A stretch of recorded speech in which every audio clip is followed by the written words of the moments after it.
home to some of the world's largest deposits of critical minerals that are needed to drive the global green economy.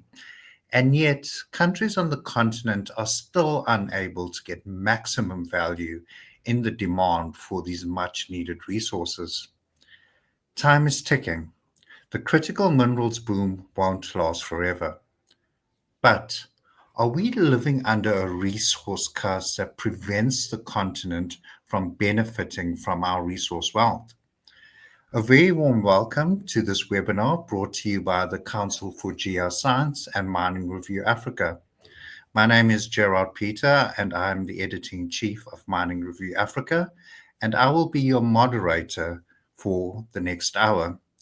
And this is where we'll be discussing how Africa can finally harness its resource potential to benefit all of us living on the continent. Over the next hour, we will deep dive into what needs to be done to ensure that Africa's critical minerals resources benefit all stakeholders, and this includes mining companies, governments, and communities. Now, to unpack this topic, I'm joined by an esteemed panel of guests. First, we have Marcus Courage, who's the CEO of Africa Practice. Next, we have Deshan Naidu, CEO of AfriVault. And finally, we have Dr. Taufeeq Dhansay, who's Principal Geoscientist at the Council for Geoscience, who is also the sponsor for this webinar.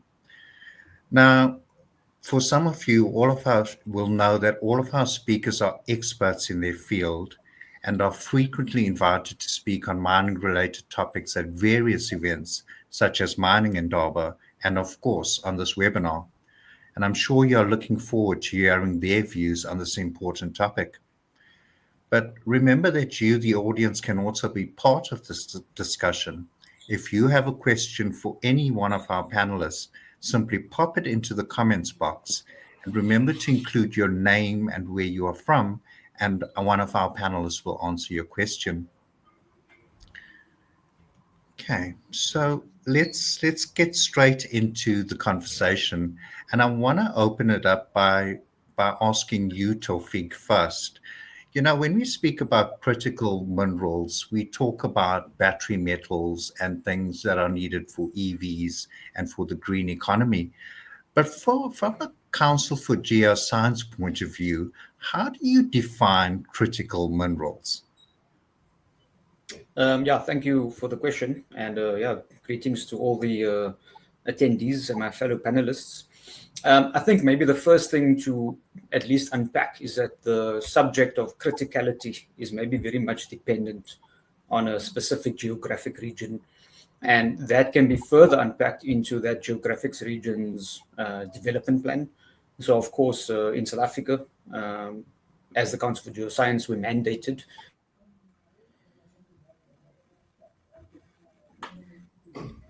Taufeeq, we seem to have lost you there.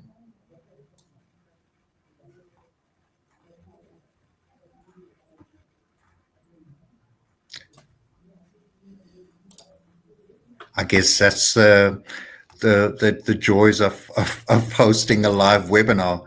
We obviously are going to experience these technical issues. I think let's just move on. We'll come back to Taufeeq because he has raising an interesting point. Marcus, I want to come to you, and you know, I've been looking at some of your comments on social media this week around this topic of the resource curse. Now, if you look at the resource curse aspects, you know, it includes economic stagnation, inequality, political instability, corruption, environmental concerns. If you have to look at what's going on in the African mining sector, would you say that we are living under a resource curse? No, I wouldn't, categorically not. And moreover, I think that resource curse is definitely not an immutable destiny. I'm going to take issue with a couple of the things you made in the introduction, if I may, Gerard. Firstly, you called me esteemed. I'm very grateful for that honor, but my kids wouldn't agree. And secondly, you painted a picture of all African countries not being able to harness their mineral reserves to accelerate development. I live in Botswana, and we are a case in point of a country that has developed from a nation that at independence had little more than 12 kilometers of tarmac road to a country that has one of the highest per capita GDPs on the continent.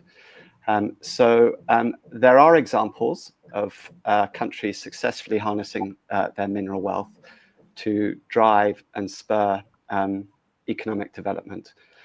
I think the sort of the canary in the mine, if that is, if you will, is the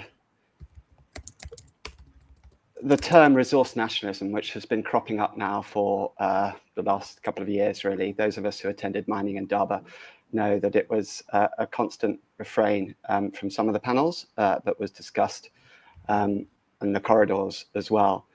And it's a pejorative term. It's used pejoratively to describe governments who renege on conventions and commitments. And I think it's worthy of having a debate, an honest debate about resource nationalism. I think it is entirely legitimate for nations to seek more value addition. And it is entirely legitimate. In fact, it is an imperative for African countries in particular to seek economic sovereignty. And minerals, the great mineral endowments that we have on the continent, offer a pathway to prosperity. I think, in fact, if I was to characterize, the mining sector offers perhaps can be the greatest catalyst to prosperity on the continent. But it has to be done right. And I would argue, and if we have time to discuss this over the course of the next 40 minutes, that we really do need a new formula for success, recognizing that there is this critical juncture, as you set out in the opening remarks, for African nations to benefit from the demand, which is only going to increase if we're to believe the analysts and the forecasters for critical minerals. And again, just to come back to that point that Taufeeq was about to introduce when he was cut off. But critical minerals are, by definition, critical to the country that has those minerals. They are critical to the national development plan of that country. And as such, I think they will differ from country to country. And we're seeing that in the countries who are producing their critical mineral strategies. But it's really about the ability to harness these mineral endowments for inclusive growth. And that's beyond the sort of traditional enclave status that mining operations have had, where they are largely, it's an extractive industry exporting for global markets, to an additive industry that is harnessing investment across broader infrastructure, processing, refining, manufacturing, and even agribusiness opportunities. The infrastructure that's required to transport, in particular bulk commodities, has so much value as logistics infrastructure for what I'm going to term here the real economy. And it's about designing with intentionality to leverage those mineral endowments and the investments that will be made in extracting them for broad-based inclusive development. And that's the challenge.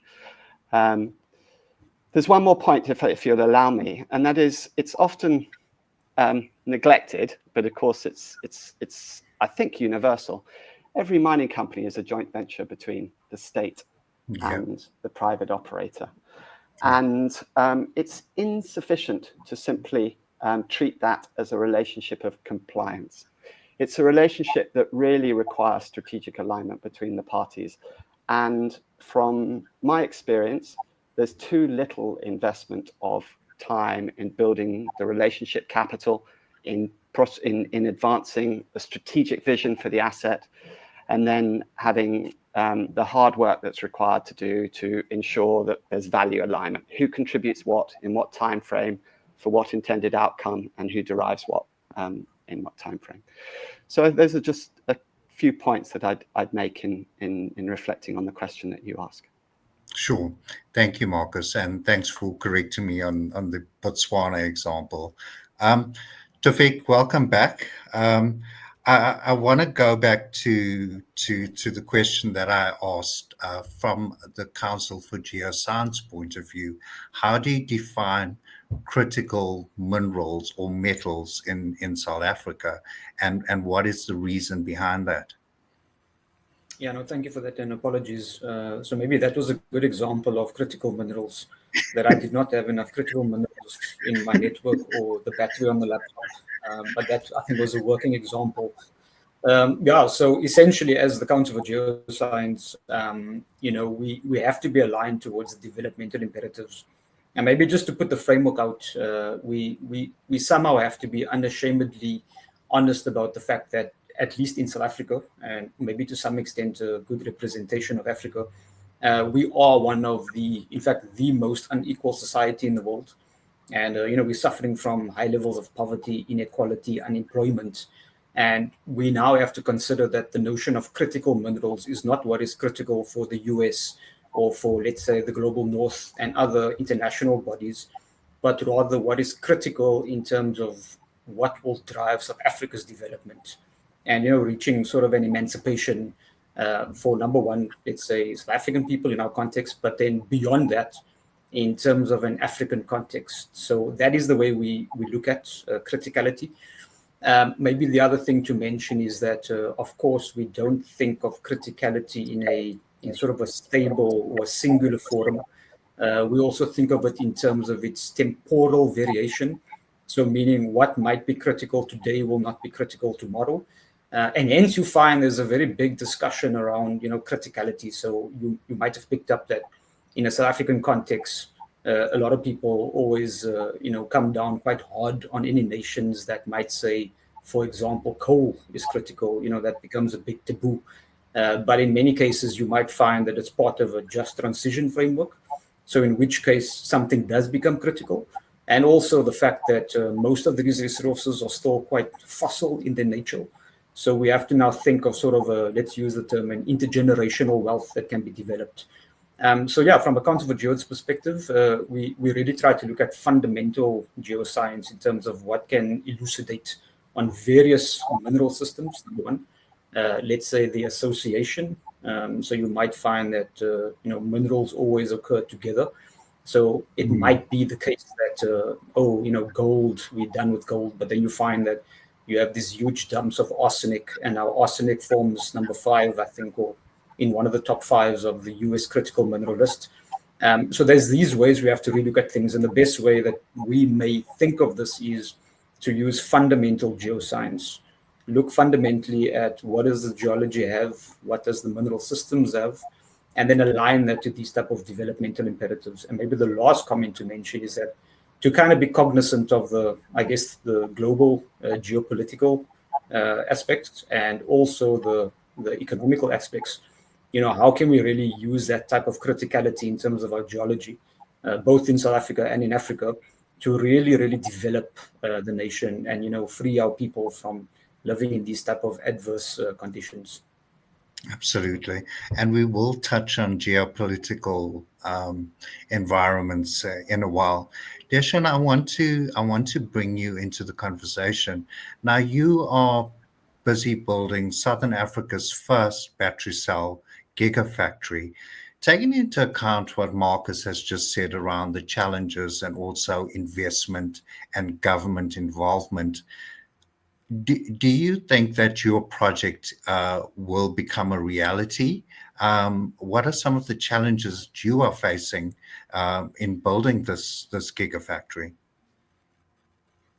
Firstly, thanks, Gerard, and thank you to the Council on Geoscience and Mining View Africa for convening this important discussion.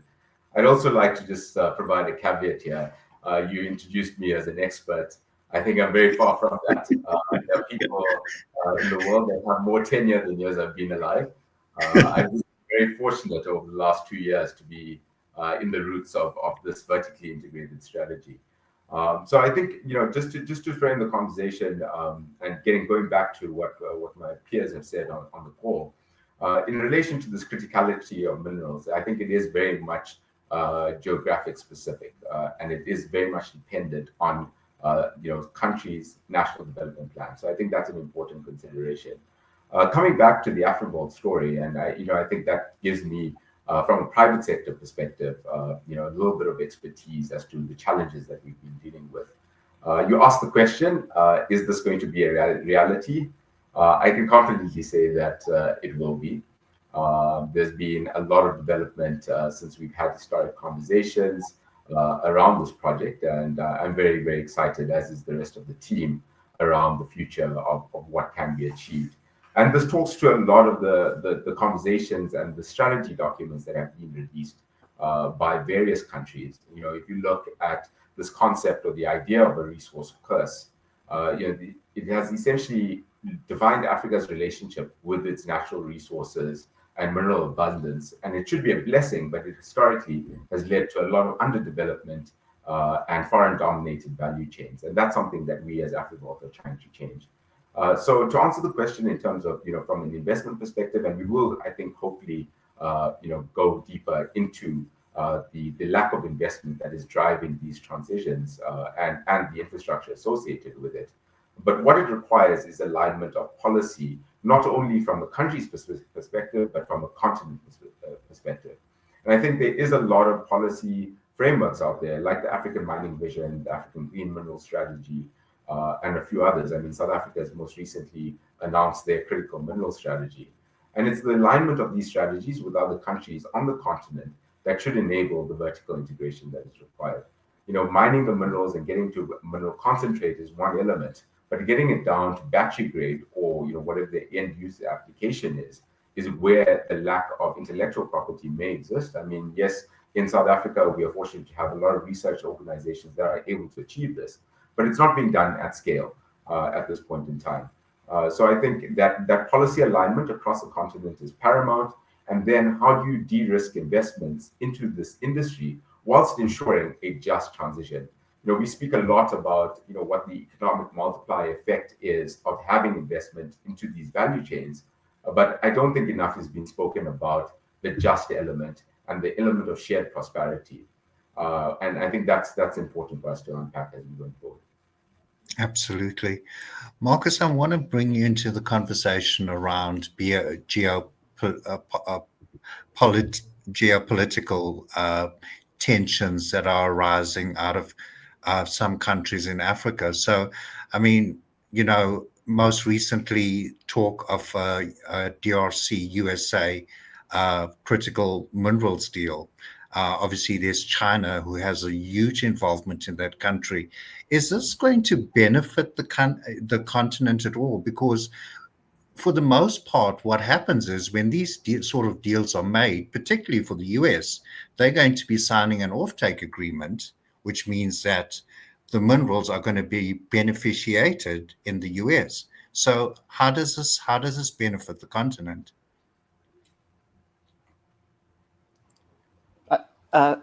Thank you, Gerard. I mean, I think most obviously there's intense competition, and where there's competition, we have more negotiating power. So it's that leverage, and now that leverage won't be infinite. You referenced in the preamble that there's a requirement to act with urgency. This leverage that mineral producing nations have is time bound, and it's contingent on many things. Most obviously, as we're discussing now, shifts in geopolitical alliances, which we're seeing be disrupted and moving at rapid pace, and trade distortions as well, as we've experienced in the last 6 months on steroids. And these fundamentally change and alter and disrupt the nature of the value chains for our critical minerals. But I would say also, and I think that Taufeeq referred to this earlier, the pace of innovation happening, particularly in battery technologies, with new battery chemistries emerging at sort of breakneck speed, and breakthroughs in material substitution, mean that there are lots of potential threats and disruptions that need to be managed in terms of offtake agreements and value chains. But I do believe that there's a requirement to act with some urgency, whilst those options still very much exist for African nations. And just observing, as I have the privilege to do through my work, working all across the continent, many and most countries have been pretty intentional about pursuing a non-aligned strategy. So I've had the pleasure of visiting Guinea a few times in the last few months, and there you've seen a very intentional pursuit of non-aligned diplomacy from the military government there, quite different from the other juntas in the region. But that's paying dividends, and the country, as a consequence, is benefiting from investment coming from all corners of the world, including from new entrants from Europe, the Poles, the Turks, and from Asia. And I think that's a good thing. Absolutely. Taufeeq, I wanna bring you into the conversation, and obviously exploration is the starting point of mining, and hence it is very important. And the Council for Geoscience plays a major role in South Africa with regards to exploration. So how are you ensuring that exploration efforts advance so that we can take advantage of this critical minerals boom? Yeah, thank you for that question. So it's quite simple, maybe from a Council for Geoscience perspective. We need to essentially produce high-resolution fundamental data and information that can inform on where can you find these mineral systems, to what level can we de-risk an investment into it, and probably even provide some intelligence on what type of return on investment you can get. So that's the principle. Now, a lot of the questions might come in terms of why is this exploration so slow? Because I think that's a very legitimate question. We then have to address, let's say, some of the ills of the past. So one of the things that afflicts South Africa, and Africa for that matter, is that, of course, with our colonial past, there was I guess, a very aggressive plan to extract as many of the mineral systems from the continent as possible. And in doing that, a lot of the data and information that was collected during those periods were not necessarily curated in a way that it could be handed over to basically leadership as it is now. So we find that in South Africa, we do have this big problem, and you can just imagine that there was a huge investment in terms of collecting this original data and information. And it's not necessarily only about identifying mineral systems, but that becomes a baseline. When you collect data, let's say prior to 1950, that provides you with some information about, what could we tell from that very upper portion of the crust back then. And it's important to understand how is that portion of the upper crust changing from then to now, dictated by things like climate change, dictated by, extensive land use and these kind of things. So we are working backwards. We're trying to, number one, catch up with collecting this volume of data information. I should mention here that, sticking to the topic of criticality and these type of minerals, you do need very high resolution data.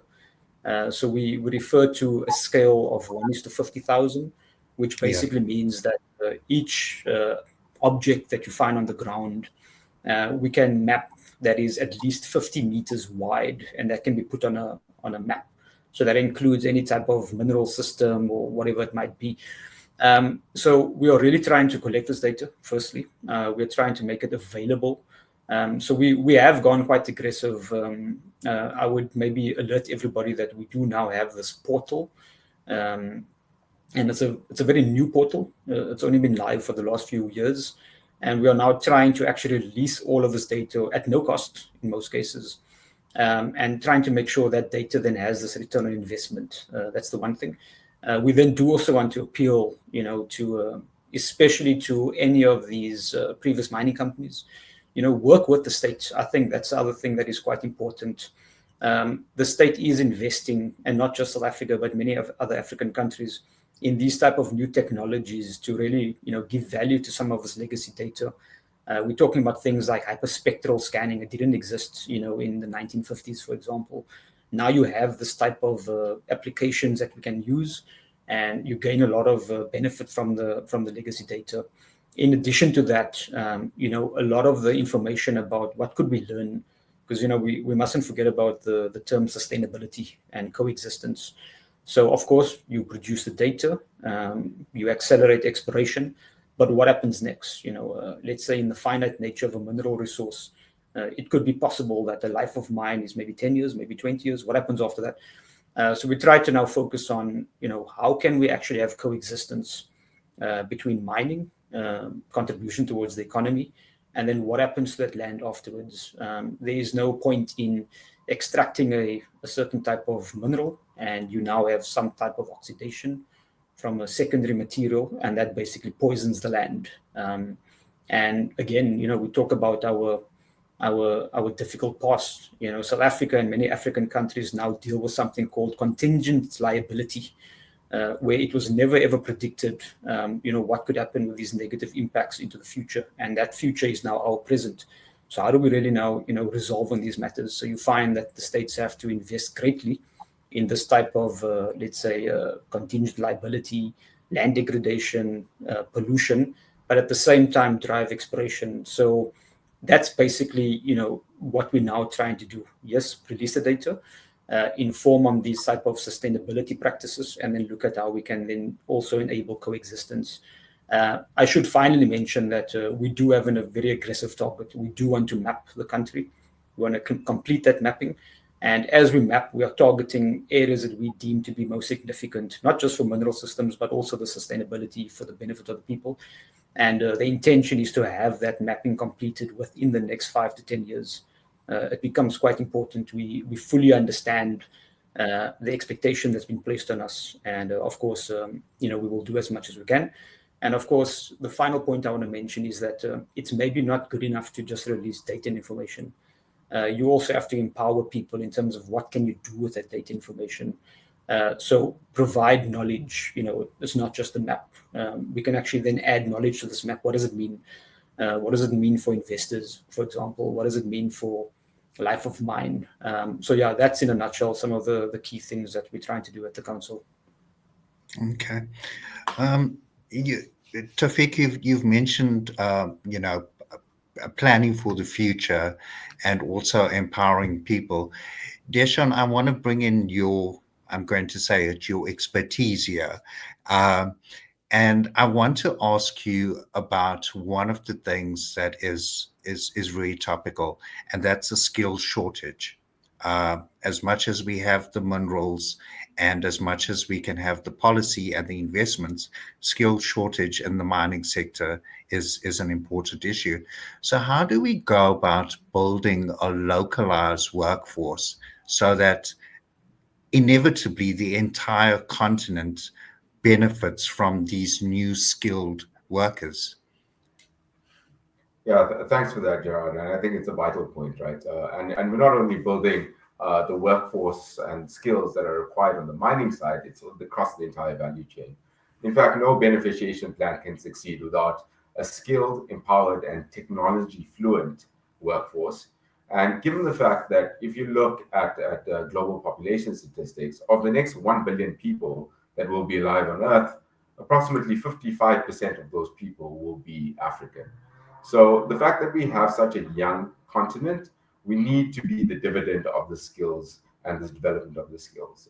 And the way that you do that is, as we would with everything else in this value chain, is by ensuring that you have collaborative strategies with regions and countries that have been very successful in doing this already.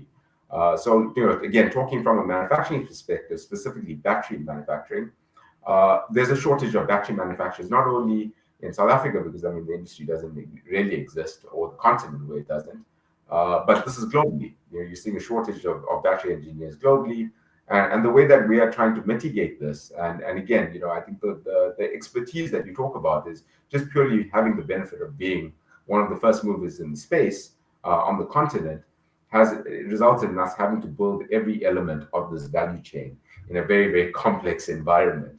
And the way that we're doing is very much, leveraging the expertise of Asia and the East, and building up those relationships between academia in the East and universities of technology, as well as sort of other tertiary educations on the continent. And I think that transfer of skills and human capital is imperative. Historically, and I think we can talk a lot about Africa's or South Africa's dark history. But historically, South Africa was really at the forefront of foundry technology at one point. At one point, South Africa had over 2,000 foundries and smelters. Now that number is less than 20 at this point. And a lot of that was through the element of having relationships where this apprenticeship model was in place, where you had actual skills that were being transferred in a very practical manner. And I think those are some of the initiatives that need to be implemented to have these TVETs or technical institutions that are developing on the ground skills. And then I'm going to really let's sort of lean into this point again with regard to an inclusive development model. Because what we find is that communities are normally left out of this transition. And I believe that by bringing in artisanal and small-scale miners into this environment and educating them, we can then have a more inclusive and a more just transition. Absolutely. Well, thanks, Deshan. And, part of your answer leans towards policy and regulation. So, Marcus, with your wealth of experience on the continent, if you have to look at policy and regulation and the way that the law is implemented or executed at times, are we doing enough to attract investment in particularly in the mining sector? Or are these policies and mining codes dissuading foreign investment from putting money into the continent? Thank you. It obviously varies from territory, country to country. But I think that the quality of mining codes, the transparency around the provisions within those codes, the legal provisions, including those for arbitration, were a much higher standard than we've been at historically. I think there is more signalling on the part of governments as well ahead of changes. I think Zambia's learned a lesson over the last decade, having gone from, seen its production of copper decrease and DRC overtake it in spite of insecurities, as we know in DRC. And I think that's been a valuable lesson for HH's administration to take on board, that keep the stability and predictability within the mining codes, and only prepare to change the fiscal arrangements after you've signaled, consulted, and left a long lead time. So I would argue that. I think there's a really interesting point that occurred to me when Deshan was speaking, and I think it addresses your question as well, Gerard. Forgive me if it doesn't, but in essence, Deshan is a prime example of an African entrepreneur who is working in the mineral value chain right at the sort of apex of the beneficiation and the complex battery manufacturing side. And he is creating a market for internal consumption so that we won't be preoccupied with our external markets, as we discussed earlier, which are perhaps less predictable and prone to disruption for geopolitical reasons than others. And I do feel that as we, because that's the subject we're discussing here. It's are the policies a incentive for value addition domestically within our countries, because we know that that's a priority for all of our governments. We know that we have disastrously high levels of unemployment amongst our youth, and we know that the mining sector alone won't be able to mop up those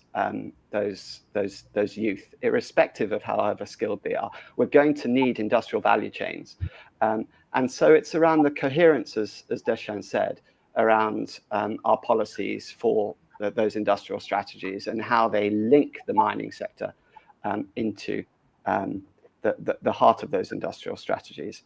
And getting that right is complex. I think Deshan alluded earlier to the fact that we've got many policy frameworks that exist for different sectors without necessarily coherence between the different sectors, which needs to apply to an industry like his, by way of example. So I think that's, but I do know that there is, my observation is there's much more effort, energy, and attention being placed on this, and that's all for the good. Absolutely, Marcus. But I'm going to play devil's advocate here. Yeah. Earlier on when I mentioned about the key aspects of a resource curse, and one of it is political instability and corruption.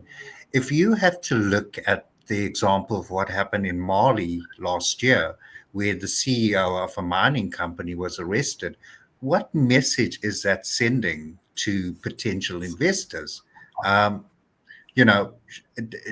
this mean that only a few are benefiting from our mineral wealth? I'll come to the Mali point in a moment, but we know that we're, as a continent, not attracting the level of exploration, by way of example, the point that Taufeeq mentioned, that we would warrant given the amount of mineral wealth we believe we have on the continent. We are one of the most unexplored regions in the world, one of the most unexplored continents in the world. I think, if I recall correctly, we have exploration commitments on the continent, 54 countries, that are only 50% of what Canada has, by way of example, in I think it was just the last couple of years, or over a 12-month period, and way behind Australia. I think we're significantly way behind what budgets are committed to exploration in Australia. So we've got to improve the quantum of exploration happening on the continent, and organizations like Taufeeq's are working on that, and the new technologies that are available, if we're to take on board what Cobalt has promised the market in terms of the application of AI technologies to dramatically accelerate. We should see fewer dry holes, and in which case it should become much less costly and much less time consuming to explore successfully on the continent. And that should lead to more appetite for risk, frankly, or more appeal. To come to the point around Mali and the arrest of a mining CEO, as a continent, we have to contend in any event with what my colleagues and I refer to as a prejudice premium. We pay a higher cost for capital on the continent as a consequence of a perceived risk that is more pronounced in our continent than it is perceived to be in other regions of the world. That perception is not fair and it's not valid. But when there are examples like the one you referred to, high profile, and they do us all a disservice, because they reinforce that prejudice. And it's one of the reasons, unfortunately, why still African miners trade at a discount to their OECD peers. And it's something that requires, good policies, strong governance frameworks, good partnerships to address. And it's a combination of all of those facets, and it's going to take us time to address that prejudice premium. Absolutely. And at this point in time, gentlemen, I want to move on to our audience questions, and there's quite a few that have come in. But before that, I just want to read a comment from somebody that talks about Taufeeq, and this is also relating to addition and creating a localized workforce. And Taufeeq, the comment says that this person is intending on studying to be a geoscientist to help further the mining sector in South Africa. So you've given somebody some reason to want to further the education, and obviously help benefit and create a skilled workforce. So well done on that. I want to come to our questions, and this question is for Deeshan. And Deeshan, the question is, are you able to access resources from South Africa in order to develop your project? Yeah, thanks, Gerald. I'd like to just start by saying that it just because Africa has this vast deposits of mineral resources, and we know it as what is known reserves, 30% of global deposits of what you term strategic or critical mineral resources, doesn't necessarily mean that then you can have downstream value addition on the manufacturing side. The process from extracting the raw ore to getting it to battery grade at 99.999% purity is a very long value chain. So yes, firstly, you are able to access these minerals, but that doesn't necessarily mean you can produce battery cells. And like I mentioned, we need to ensure that there is this international collaboration partnerships that occur that result in shared prosperity, which is not the case historically. And by doing so, then we unlock that value addition. And it's a very long-term game that we're playing here, right? I think we're talking about something that is going to benefit the continent, probably not even in my lifetime, right? And the multiplier effect is going to be to reposition the economic prosperity of the continent for future generations going forward. And in order to do that, I think the groundwork needs to happen now. So to answer the question very succinctly, yes, you're able to access it. Whether you can do anything with it right now is probably no. And therefore, in the short term, in order to achieve our project specifically, it is very much an importation and emulation strategy, looking at what is tried and tested and has worked successfully in Asia, because that is where the most successful companies in this industry exist, and then working with them because of their vertically integrated strategies to ensure that they co-invest not only on the downstream manufacturing, but on the upstream value chain perspective. And that is the way I think we move the needle, not only in terms of economic development, skills development, but also in terms of ensuring that we are creating jobs for our youthful workforce. So yeah, I think in a nutshell, it is a very, very complex thing, as I keep saying.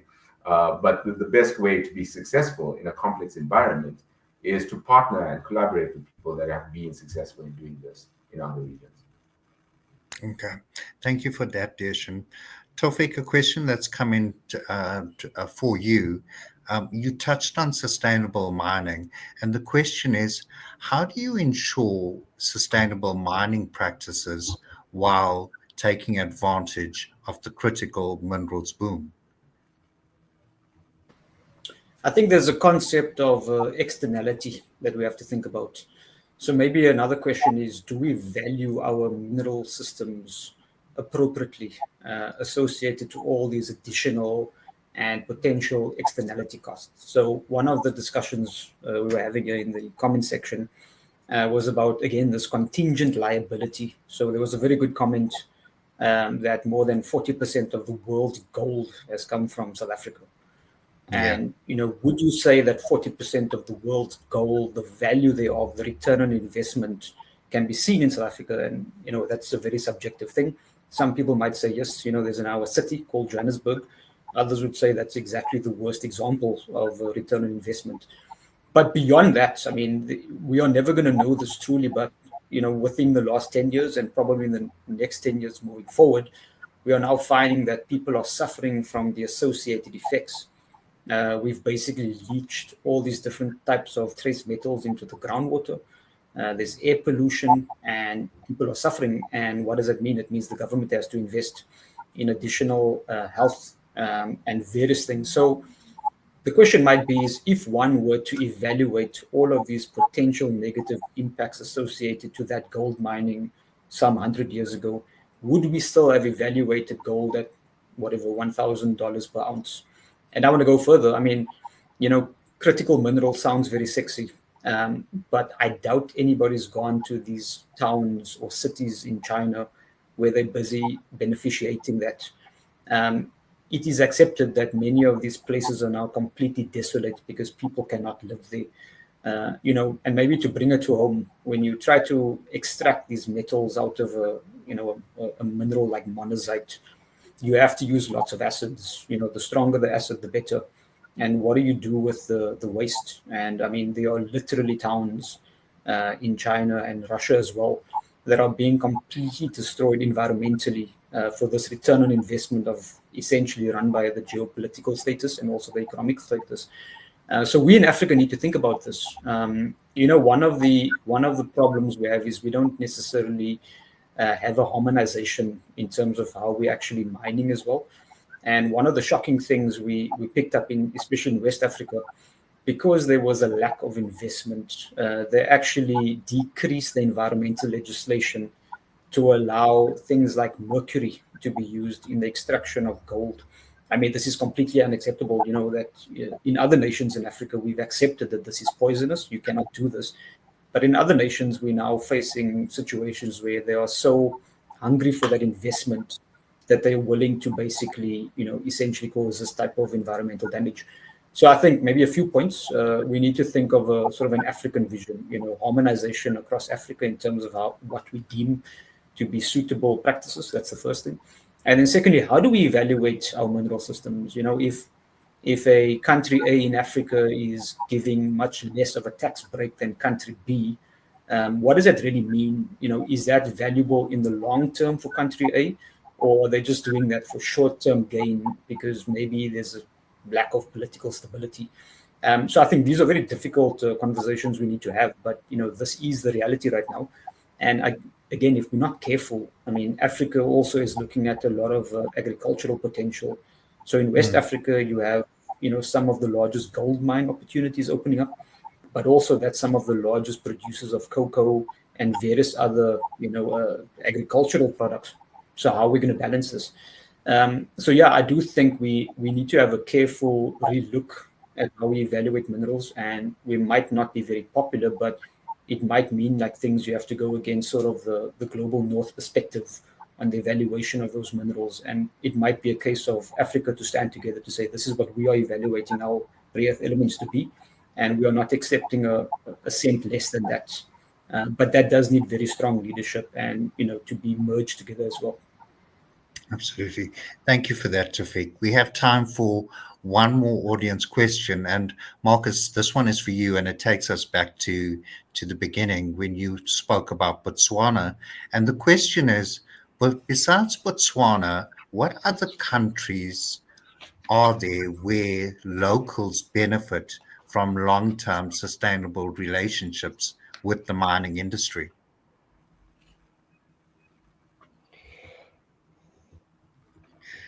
You've got to. I've got it. Right. Well, perhaps without pinpointing a specific country, what I'm very comfortable saying, and it's perhaps a controversial statement, but I would argue that we can't industrialize with foreign capital, and that we need to create businesses that are owned and operated by locals, and that there's too little local participation beyond the state's stake in the mining joint ventures, which I referred to earlier, in the mining industry. That's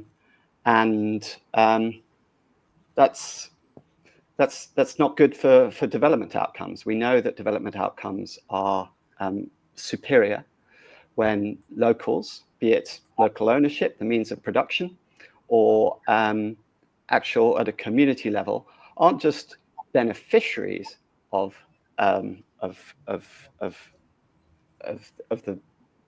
mining and the beneficiation, but where they are owners and co-creators of value.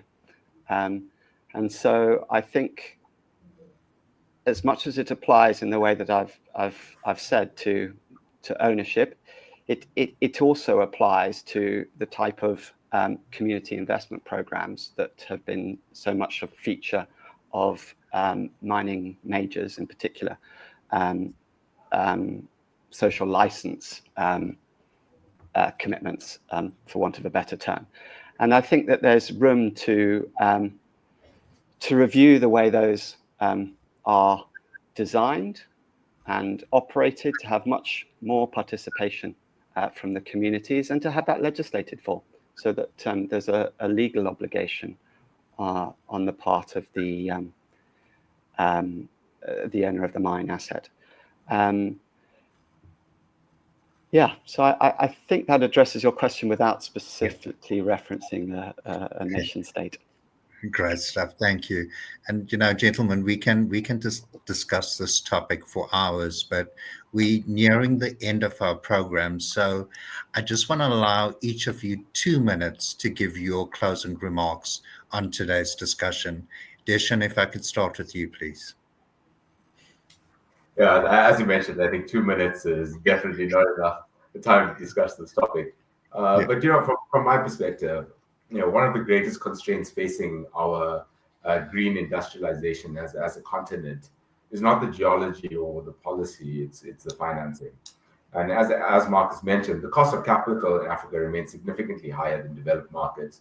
There's this, developing market premium that is very difficult to ascertain, because there are multiple ways and levers or mechanisms in which one can reduce the cost of capital in these regions. And using continental DFIs, again, as Marcus mentioned, enables us to define our own transition. And I think that is paramount. If you look at the Intra-Africa Trade Forum a couple of years ago in 2023, the tagline was building the Africa that we want. And I think that is imperative. Understanding what is strategic in our context, how do we then unlock this and to create the economic participation that is required. A lot of foreign investors view the local content regulations, the beneficiation regulations as protectionist or risky, particularly where policy enforcement is inconsistent. And I think it requires this aligned vision as a continent, using the African mining vision as the compass, the green mineral strategy as the guide, and ensuring that people buy and countries buy into this and adopt it. So we're speaking with a unified voice. So for me, the path forward lies in untangling the exploitative historic colonial contracts, building resilient domestic capabilities, which includes skills and communities, and, like I mentioned, asserting a continental voice to develop these value chains. I think is paramount, and doing this in a manner that benefits the average African is what is important, and I think that will set us up for success in the long term. Thank you. Now turning to the esteemed Marcus Courage for your closing comments. Well, thank you. I'll reiterate just what I said just 5-10 minutes ago, which is I think we need to have a long-term perspective. We need to have genuinely integrated development plans that harness our mineral endowments for what I've referred to as sort of additive development to support industrialization and manufacturing. And we need to have an eye on creating markets within the continent, not just exporting to off-takers abroad. And even, dare I say, if it's expensive to consume locally, we should recognize that it is part and parcel of the steps that we need to take as a continent to maximize value on the continent. So yes, I think I'll leave it there. Okay, thank you for that, Marcus. And finally, to Taufeeq, your closing remarks, please. No, thank you for this. I think we need more of this type of dialogue. I think that's the first thing. And I do like what we've done with the allowing the community to also have these comments. I think that's quite important. I do want to call for everybody to understand that we do have a social license. So in many cases, I know it becomes very frustrating when we think about policy makers and regulators and bean counters driving the system. But I think we have a lot of skills. I think that's the first thing. We do need more, but we do have a lot. And I don't think we truly appreciate the social license that we have as a people to demand certain things. And I think we really need to rise to that opportunity. That's the one thing I wanted to say. And then I want to throw a bit of a curveball. Of course, we were talking about critical minerals. But curiously, we only spoke about critical minerals on the onshore. And what I can assure you, and at least in a South African context, South Africa has a much larger exclusive economic zone, which is offshore, which is just under the water that you see. And we do know that we have much more critical minerals offshore than what we do onshore. And just to give you a perspective, there is one little spot somewhere in the Indian Ocean, I think, or the Pacific Ocean, that has more cobalt in a very small surface area that you can find on all of continental. Now, this is important because if we really want to fast forward and imagine the need for this type of critical minerals, we will be moving offshore. And this is largely an untouched area, largely. So what are we going to do now in terms of ensuring that we do not repeat these mistakes in the offshore region? And again, this is why I say, we maybe want to consider this type of skills moving forward.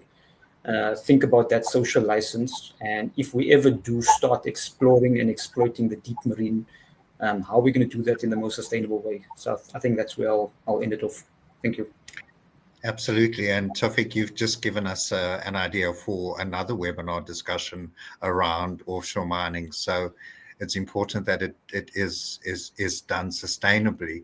And I think I just want to touch on what you said about conversations is where it all starts. And it's about forming these partnerships with all stakeholders to ensure that we can benefit from our resource wealth on the continent.